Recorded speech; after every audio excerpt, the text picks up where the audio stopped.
This historic moment being seen by the world. Today's Mass, as you know, is based on centuries-old rituals, some dating back to the early days of the Church. But there are also touches that signal what Pope Francis wanted here, a simplicity and accessibility to the faithful. The square already filling with mourners this morning. Leaders from around the world are here in Rome to pay tribute to Pope Francis. President Trump and First Lady Melania Trump, along with other world leaders, including Ukraine's President Zelensky, French President Emmanuel Macron, and Prince William, all here for today's funeral. Pope Francis was born Jorge Mario Bergoglio of Argentina, the son of Italian immigrants. He studied science to be a chemist. He loved music and dance. He loved soccer back in his home of Argentina. He would become a priest at 32 years old, a modest servant who rose to become known as the People's Pope. We have our team in place across St. Peter's Square, along the procession route, and at the Basilica of St. Mary Major, where Pope Francis asked to be laid to rest. It was just a few hours ago the world took its final look at Pope Francis. We were here following 3 days of lying in state here at St. Peter's Basilica. And in a dramatic and moving ritual, the Pope's face was covered by a white silk veil. His coffin was closed.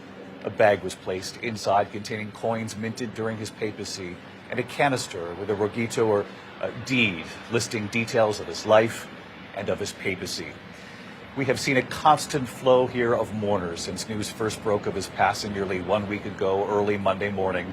After his moving appearance on Easter Sunday, more than 250,000 people came from all over the world, waiting for hours in slow-moving lines here at the Vatican. There were tears. We saw people praying, weaving their way through the square for their chance to say goodbye to the man who led the church for 13 years.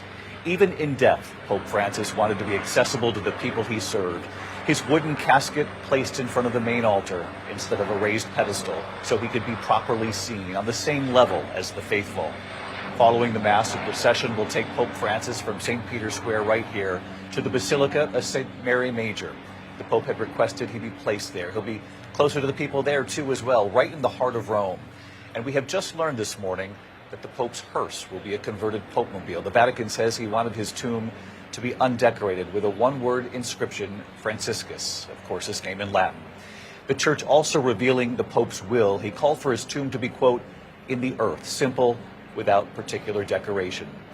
The Vatican revealing an image of the tomb's design, Italian marble from Liguria, where his grandparents were from, right here in Italy. Of course, that was one of the Pope's requests as well. And then following the funeral here, of course, the College of Cardinals, up to 135 eligible cardinals from all over the world, will convene the secret conclave to begin the process of electing a new pope. It's a ritual that could take days. We still do not know officially when the conclave starts. The cardinals will remain behind closed doors once it does start, though, until they select a successor. They'll vote up to 4 times per day, twice in the morning, twice in the evening. Of course, black smoke from the Sistine Chapel signals no one received the 2/3 of the votes needed. White smoke, of course, signals a new pope has been chosen. It was just last weekend, though, 1 week ago, the world witnessed that remarkable moment.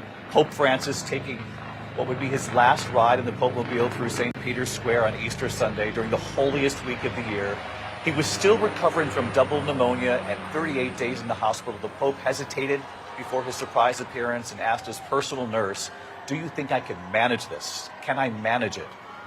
When it was over, he told his nurse his final words, "Thank you for bringing me back to the square." It was an extraordinary moment, and it is hard to believe, given how much we have seen and witnessed here this week, that this was just 1 week ago.